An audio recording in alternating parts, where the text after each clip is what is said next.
Halo Sobat Aspirasi, berjumpa lagi di Aspirasi Podcast yang tentunya episode kali ini gak akan kalah insightful dari episode-episode sebelumnya. Dan episode kali ini kalian ditemenin sama Devina Febri dan juga Zari Arafi. Wes ya. Jadi Kak Zari ini merupakan mahasiswa semester akhir ya, betul ya Kak? Betul. Ya, dan saat ini kesibukannya antara organisasi, kuliah, sama magang. Enggak ada magang, skripsi. Skripsi ya, fokusnya ke skripsi. Tapi fun fact juga nih, Kak Zari ini udah magang sebanyak 2 kali. Wow, sama kuliah ini. Nah, mau tahu lebih lanjut lagi? Mari kita bahas lebih lanjut lagi nih. Nah, let's go. Kak Zari, untuk pembuka, coba dong Kakak kenalin diri dulu dan kesibukan Kakak. Karena kan tadi baru general aja ya Kak? Ya, kesibukan sekarang berarti. Betul. Halo semua, kenalin nama aku Muhammad Zari Arafi. Aku dari jurusan manajemen angkatan 2021. Konsentrasi aku manajemen keuangan. Kesibukan sekarang lagi skripsian aja nih. Dan juga lagi nge-handle organisasi yang baru berdiri juga di tahun ini kebetulan, namanya Kelompok Studi Pasar Modal FEBUB. Itu aja. Oh, satu lagi organisasi dari 180 Degrees Consulting. Wedi. Itu juga udah hampir selesai juga sih ya. Itu sih. Berarti bisnis ya, bisnis dan keuangan. Ya, organisasi kayak itu. Kalau yang KSPM ya Kak, itu Kakak role berarti co-founder? Co-founder ya, co-founder dan sekaligus CEO juga ya. Oh, CEO. Kalau title dari sana biar keren. Oh, biar keren. CEO berarti CEO.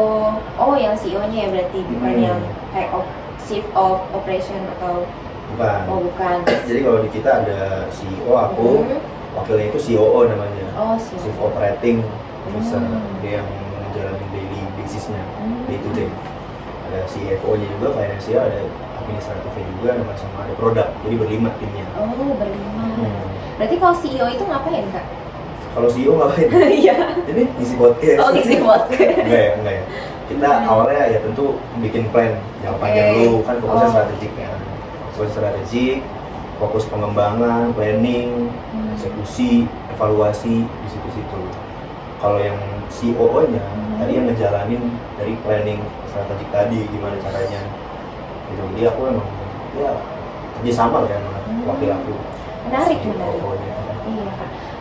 Tapi Kak, selama Kakak kuliah di FEB ya berarti nih Kak, pengalaman yang paling berkesan itu pas kapan sih? Ya dari semua ya kan, Semua. udah akumulasi ya. Yang paling berkesan ya mendirikan KSPM ini ya, mungkin ya, mendirikan organisasi. Karena sedikit cerita mungkin ya teman-teman, waktu itu aku udah kelar organisasi juga di himpunan kebetulan. Dan waktu itu lagi menunggu rumah magang. Dan di tengah-tengah itu aku dan temanku ada namanya Ahmad Rianto.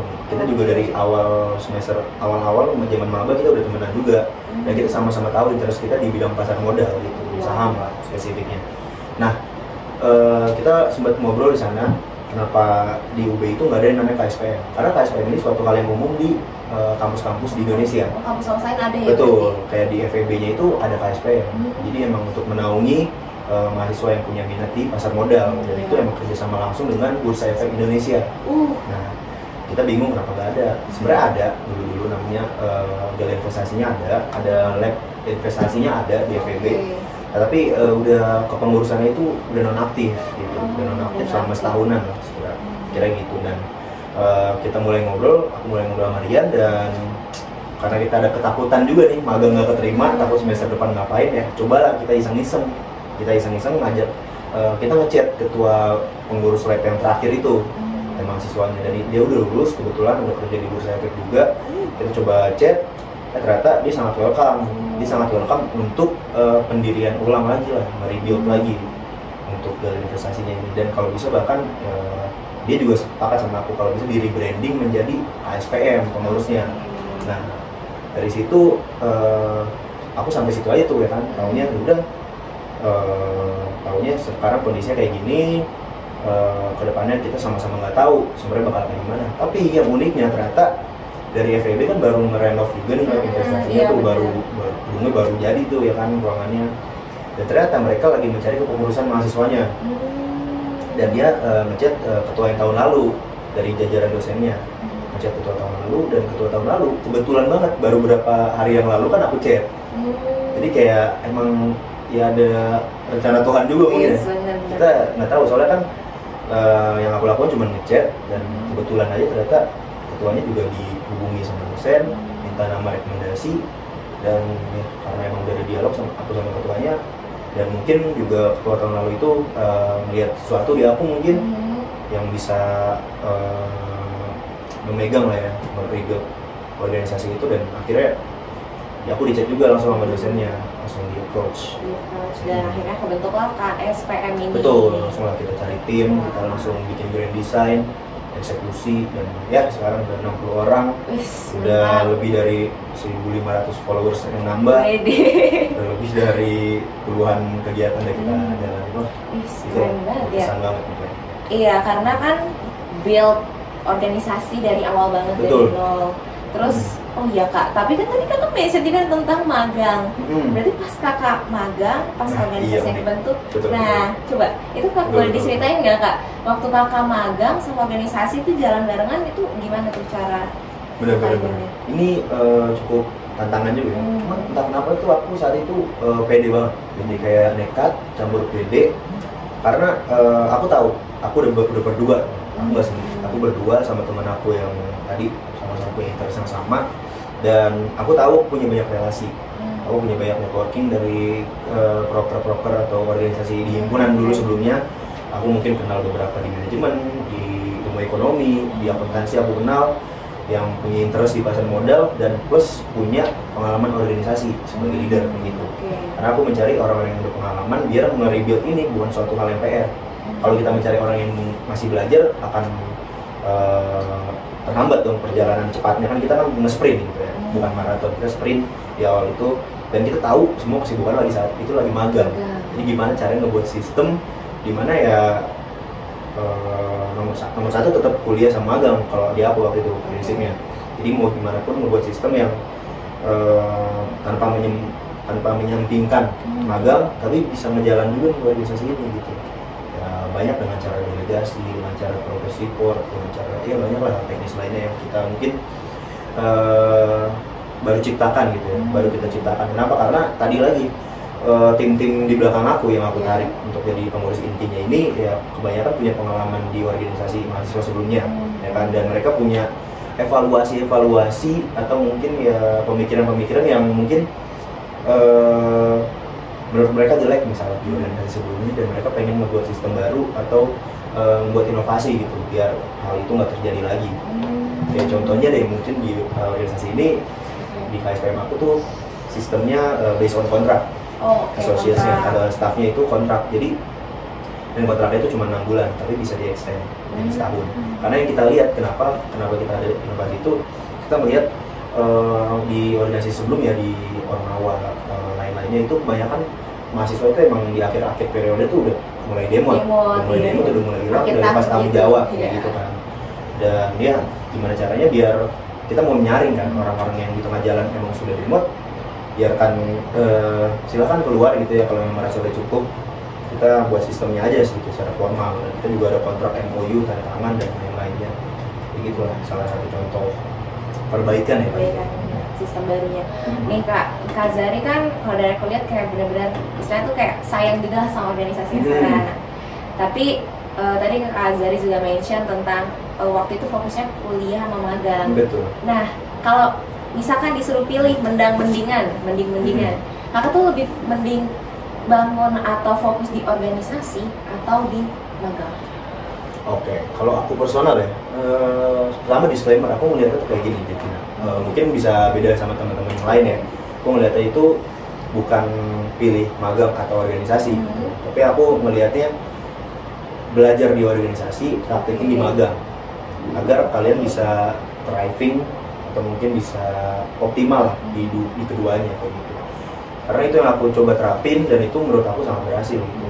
Di organisasi dulu di himpunan aku tarik sebanyak-banyaknya ilmu yang bisa aku dapat, soft skills ya, terutama soft skills, cara bersosial dengan orang, cara memimpin, cara manage suatu project, suatu atau seseorang, suatu tim dan lain-lainnya. Dan ya karena aku merasa sudah oke, udah cukup nih, soft skill aku udah lumayan pede, silakan lah aku coba terapin di magang gitu kan. Dan di magang kebetulan aku kerja di startup waktu itu ya di Jakarta, dan timnya juga ya nggak segede korporat besar ya.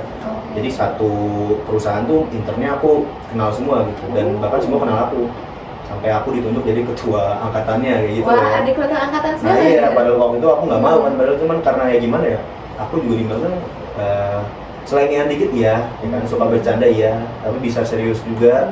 Ya mungkin itulah, ya mungkin itulah yang dilihat. Walaupun rada PR juga ya gitu angkatan sebenarnya, ya gampang lah manage orang di intern doang. Coba Kak, boleh nggak diceritain pas pengalaman magang kayak gimana? Pengalaman magang ya? Pengalaman magang orang pasti beda-beda ya. Dan ini persoalan aku aja. Aku waktu itu kenapa di startup? Kan aku banyak daftar di MSIB itu kan diverse ya. Aku daftar yang ada yang startup, ada yang korporat, ada yang posisi finance, ada yang posisi non finance gitu. Aku kenapa pilih banyak startup? Karena menurut aku itu lebih banyak ruang untuk berkembang. Betul, karena bayangin aja gini deh, misalnya kita kerja di suatu perusahaan besar, kita kerja di satu divisi, divisinya mungkin udah ada 10 orang, ya kan, kita kerja sama mentor. Tapi di satu divisi itu masih ada departemen lagi, satu departemen mungkin ada 10 divisi, departemen ntar ada unit atau apa gitu ya kan, bisnis unitnya. Mungkin yang aku dulu mikirnya kayak gitu, sambil, soalnya aku waktu itu juga nonton YouTube juga, masa dari Indrawan Nugroho, bagus podcastnya. Jadi dia bilang kalau di perusahaan kecil, ya tadi peluang berkembangnya lebih banyak, peluang belajar lebih banyak. Nah, mungkin misalnya kamu daftar di perusahaan besar, hal yang bisa kamu dapetin, ilmu yang kamu dapetin itu ya di divisi itu aja atau di posisi itu aja. Cuman kalau tadi aku bilang di startup ya, ini jumlahnya mungkin masih di bawah 500 orang lah perusahaannya. Ya, dan tadi aku kenal semua internnya kan dari berbagai divisi. Kan jumlahnya tuh ada 46 intern dari sekitar 10 departemen, dari sales, accounting, IT, terus ada legal, ada produk, HR, finance, kan. Ya aku kenal semua. Setiap aku ketemu mereka, aku bisa ngobrol, aku bisa nanya yang mereka kerjakan, dan dari situ aku bisa connecting the dots, ya kan. Bahkan aku bisa kenal dengan karyawan tetapnya, dengan mentornya, dan dari situ ya bisa dapetin apa ya, wawasan yang secara keseluruhan aja. Jadi nggak cuma sempit di posisi aku doang, di posisi aku itu namanya corporate affairs. Corporate affairs itu udah menyangkut HR, udah menyangkut finance juga sedikit ada procurement juga di situ, sekretaris juga ada di situ fungsinya. Ya, tapi karena tadi banyak kenalan. Iya, relasi ya berarti. Kan tadi bangun relasi banget ya waktu di magang. Emang paling penting ya, ini teman-teman paling penting ya di magang ya. Ketika kalian disuruh pulang, ketika kalian udah mau pulang ya, tapi diajak misalnya makan dulu atau nongkrong dulu, itu ikut. Oh, jangan nggak ikut. Awalnya itu awal mula relasi terbentuk ya. Makan siang, misalnya makan siang, kalian diajak, ayo makan siang bareng yuk. Tapi kalian, aduh, kayaknya mahal ya. Udah, sekali aja cobain dulu. Karena apa ya, relasi-relasi yang penting tuh terbentuk dari situ. Kalau pengalaman aku nih ya, pengalaman aku dari makan siang bareng, atau dari pulang main dulu, atau ada ikut olahraga bareng gitu. Bukan hal-hal kayak di kantor yang 9 to 5 kalian bercanda atau ngobrol atau ngomongin kerjaan, kalian kalian merasa perform di job desk yang kalian berikan, itu pengaruhnya lebih sedikit mungkin dibandingkan pengaruh kalian kan secara personal ya soalnya itu. Iya, di luar jam kerja. Itu sih tips dari aku. Sekalian tips juga ya, gimana kalian tuh pas magang harus cari ilmu sebanyak-banyaknya dan relasi. Wow. Tapi nih Kak Zari, kalau misalkan ngomongin soal magang ya Kak, hal yang paling challenging waktu, apalagi kan Kakak lagi bangun organisasi kan, itu apa sih Kak? Challenging ya? Dan juga organisasi, apalagi baru bangun gitu, dibangun. Iya, makanya challengingnya ya pasti nyimbangin ya, bagaimana cara menyeimbangkan. Tapi karena waktu itu aku startup, kebetulan startupnya di divisi aku padatnya itu beberapa periode, kayak misalnya dalam 1 bulan, padatnya ya udah di akhir bulan gitu, karena ada masa-masa rekap di sana. Dan saat itu doang mungkin kurang mudah untuk menyimbangin ya. Cuman selain itu karena tadi startup dan juga job desk-nya mungkin nggak terlalu padat ya. Kayak misalnya aku datang jam 9 sampai jam 10 tuh masih aman, dan pulang sekitar jam 5 sampai jam 6 tuh masih aman. Jadi masih ada waktu berapa jam tuh ya sebelum tidur ya, itu untuk ngurusin organisasi. Dan fun fact juga, tiap aku pulang magang seminggu sekali aku pasti nyempetin main dulu sama teman aku. Bukan main ya sebenarnya, rapat juga kali ya. Karena mainnya tuh sama CFO aku, sama CAO aku, sama COO aku.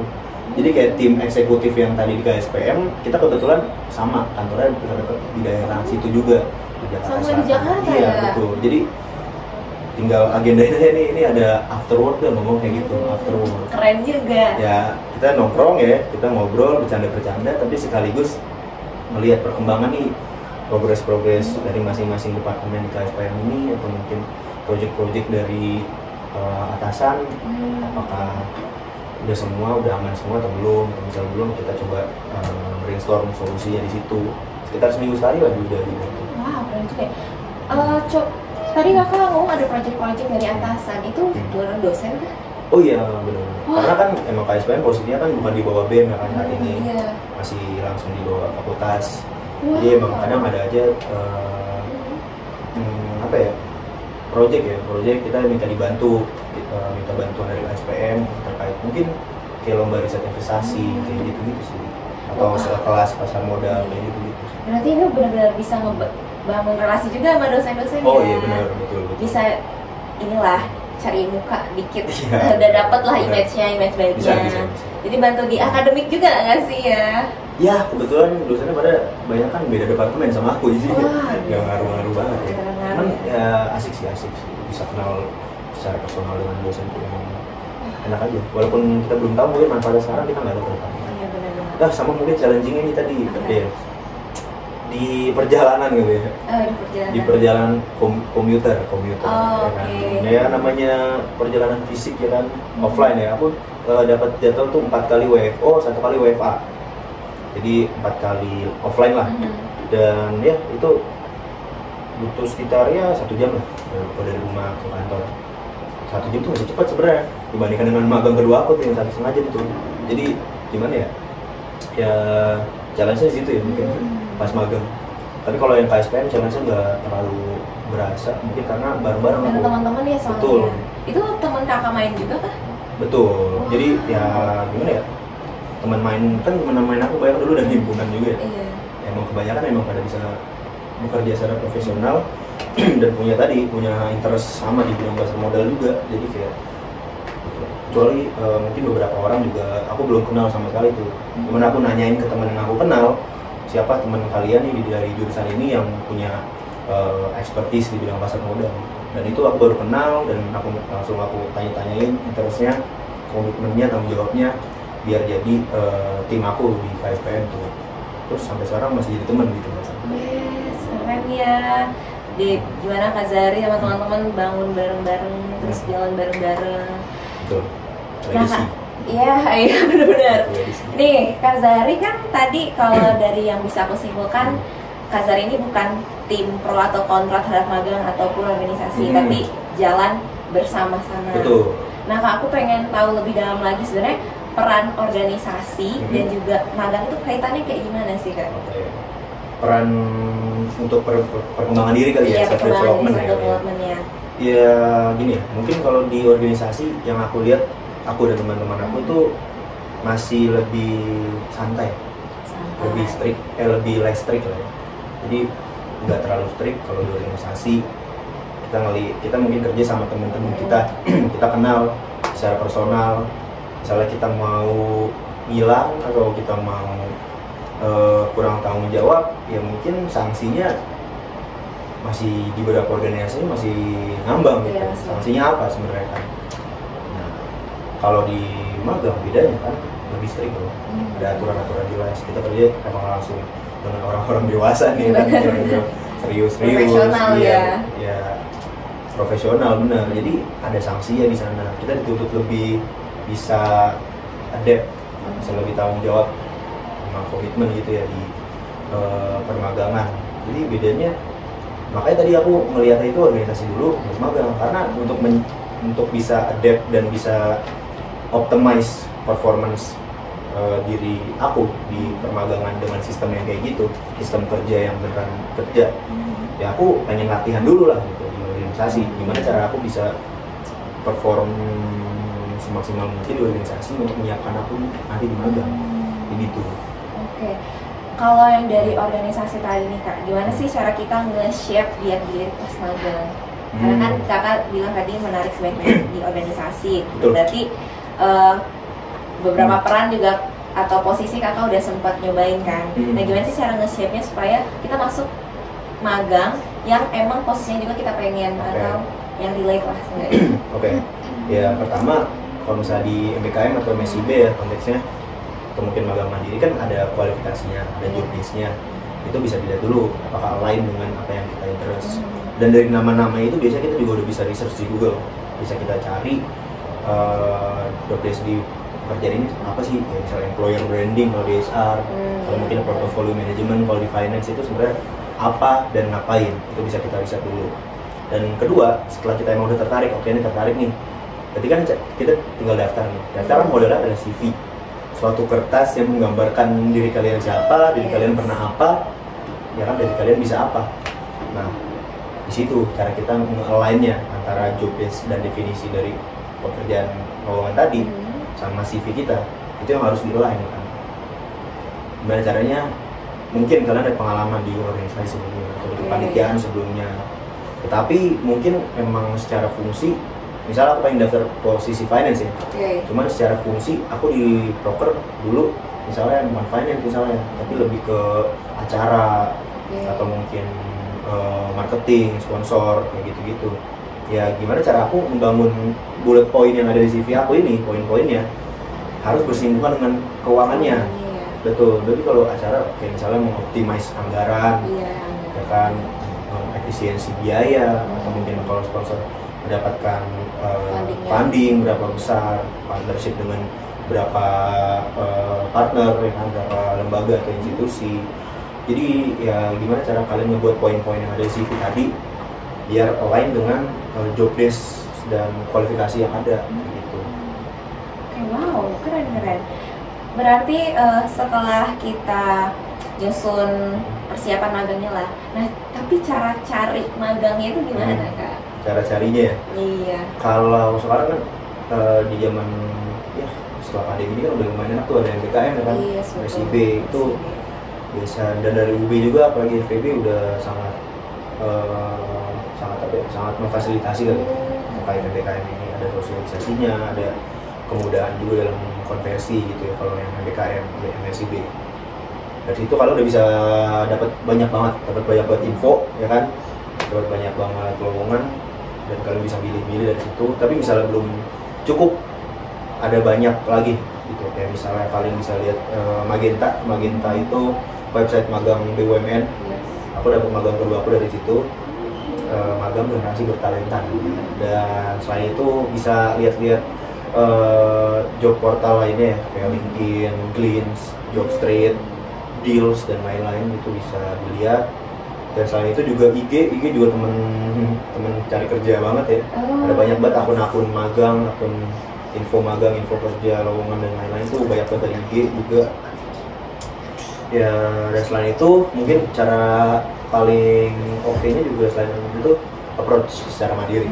Misalnya kalian lihat di LinkedIn ada suatu HR atau suatu manajer di divisi atau di posisi yang kalian inginkan di suatu perusahaan yang benar-benar kalian inginkan, dan kalian pede dengan apa yang kalian punya, kalian pede dengan skill kalian, ya beranikan diri aja gitu, ngechat, bisa kalian langsung eksplisit interest magang di sana, atau bisa kalian pelan-pelan dulu dengan cara basa-basi dan lain-lain.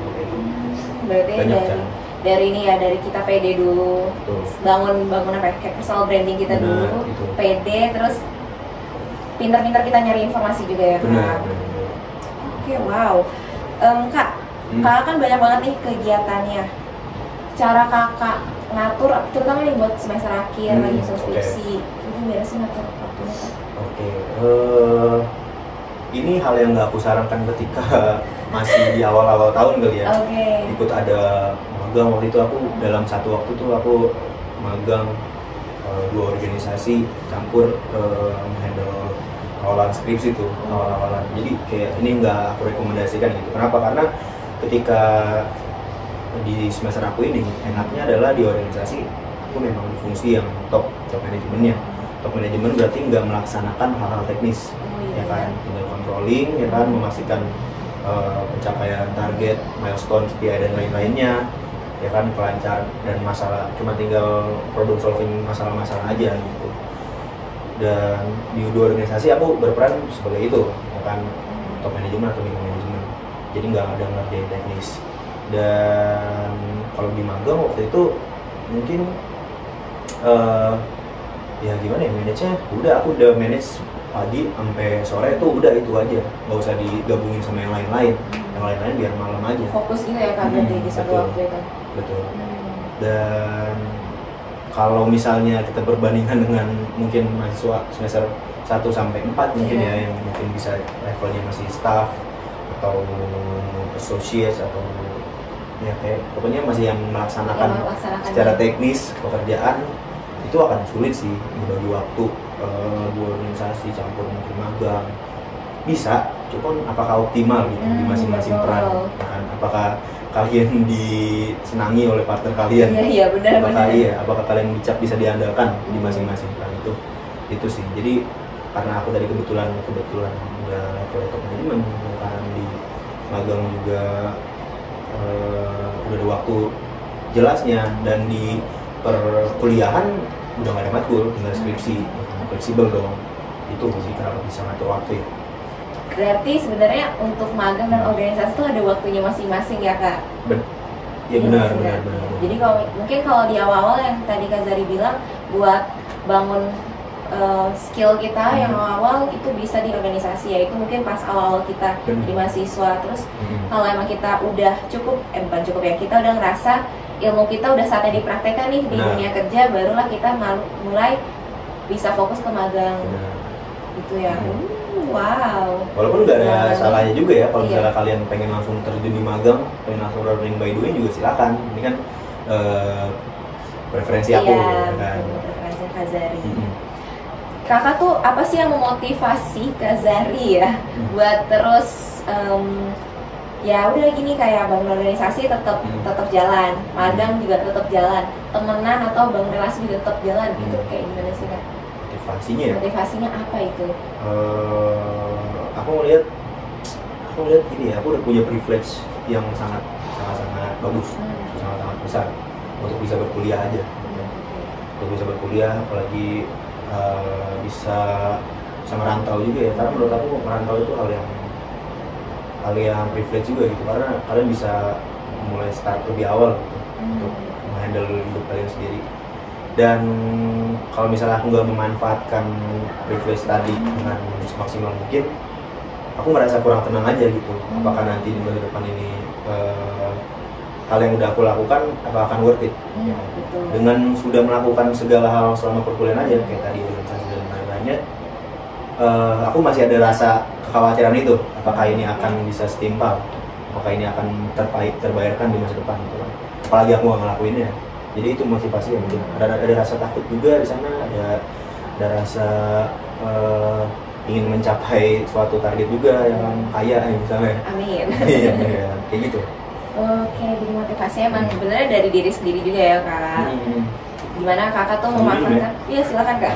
Memanfaatkan opportunity Kak Zari yang punya privilege. Sebenarnya privilege tuh nggak harus tentang keluarga nggak sih Kak, tapi privilege dari diri kita sendiri, kayak kita merantau, kita punya temen juga, itu merupakan satu privilege juga kan. Tergantung kalian aja melihat itu privilege atau bukan. Iya betul, bagaimana kita memanfaatkan itu juga.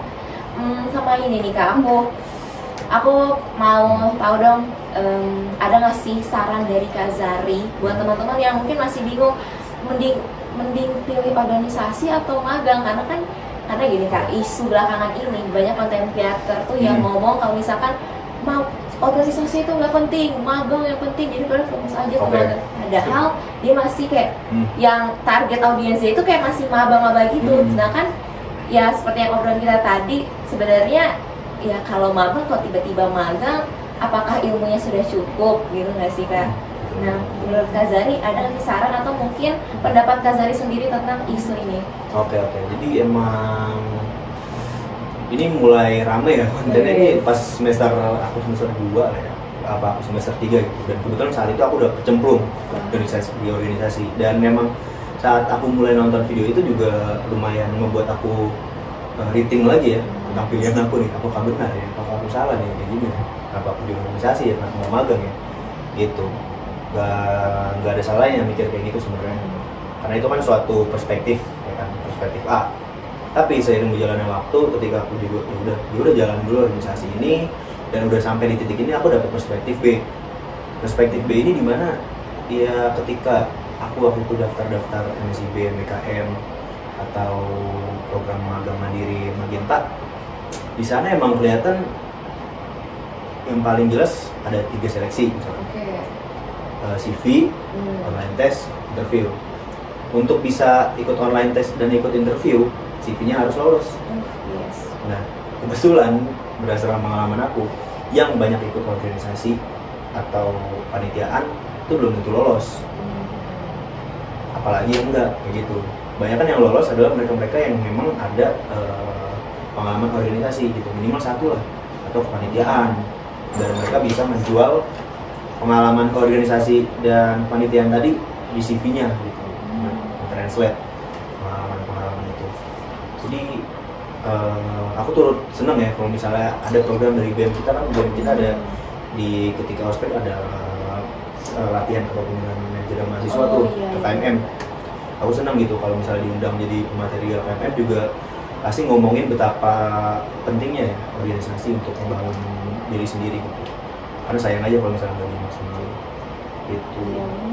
Maksimalkan ini juga ya, pengalaman lah ya kalau di organisasi segala macam, dan harus tahu juga nggak sih Kak batasan dan balance. Betul. Ngebalance. Jangan terlalu over juga dong. Over. Makanya kan yang over juga nggak terlalu diri kan. Benar.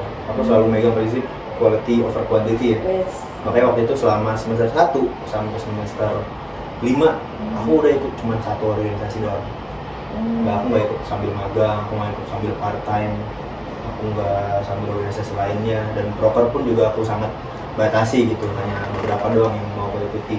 Nggak semua tawaran ikut proker aku yain. Nggak FOMO gitu. Betul. Ya. Baru di semester 6 aku mulai coba lah ya, kita break the limit kali ya. Udah tahu kan kalau 1 itu aku bisa optimal, kalau multi apakah bisa optimal gitu. Aku pengen coba itu semester ini. Semester 6 dan 7 inilah ya. Semester 6 kemarin gimana Kak? Udah maksimal atau? Bisa dikatakan nail off lah ya.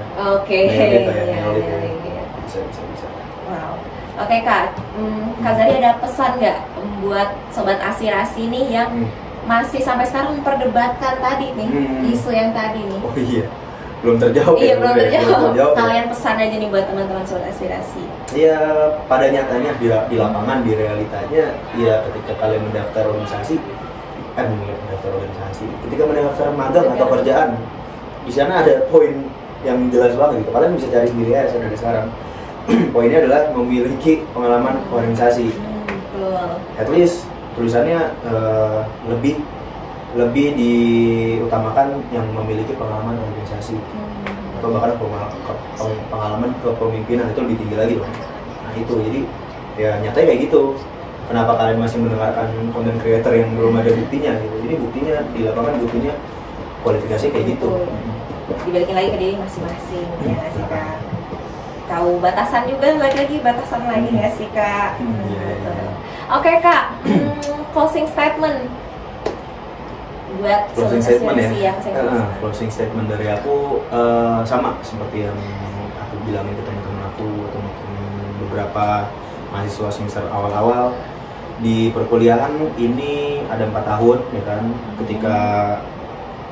ketika kalian udah melewati berbagai macam hal itu sangat nggak berasa gitu, sangat nggak berasa kalian menjalani 4 tahun. Tapi kalau misalnya kalian nggak sibuk ya kan, dalam artian nggak banyak yang kalian ikuti, itu akan bisa terasa lama. Jadi silakan kalian refleksikan, kalian udah menghabiskan waktu secara cepat atau secara lambat gitu ya. Karena ada tokoh politik yang bilang kuliah kalau udah sibuk berarti udah bener gitu. Betul. Jadi ada banyak lagi ya cara mensibukkan diri. Ada lomba, ada organisasi, ada magang, ada kepanitiaan aja, ada nge-founding suatu bisnis, ya kan? Banyak caranya. Bisa kalian pilih passion kalian di mana dan duit secara maksimal gitu ya, jangan ikut terlalu banyak juga. Walaupun emang oke kalau misalnya bisa jadi mapres, bisa ikut banyak-banyak, cuman kalau aku pribadi sih lebih milih ya, ini misalnya batas tinggiku sini-sini aja. Oke. Nggak sadar sih, Kak Zari kan udah sebenarnya kalau kita lihat dari mahasiswa yang biasa tuh kayak sebenarnya udah kayak gini kan CEO udah banyak juga. Ya tapi Kak Zari salah satunya seperti itu. Waduh, keren banget pengalaman Kak Zari, terus pendapat Kak Zari juga tentang magang dan juga organisasi penting yang mana, dua-duanya penting teman-teman. Tadi Kak Zari juga, semoga teman-teman aspirasi ini bisa menangkap pesan dari apa yang udah Kak Zari sampaikan selama pembicaraan ini. Dan aku juga mau ngucapin banyak banget terima kasih ke Kak Zari yang udah meluangkan waktunya buat sharing ke sobat-sobat aspirasi yang ada di sini. Dan terima kasih juga nih sobat aspirasi yang udah mendengarkan episode kali ini sampai selesai, dan see you di episode selanjutnya. Bye bye. Bye, thank you guys.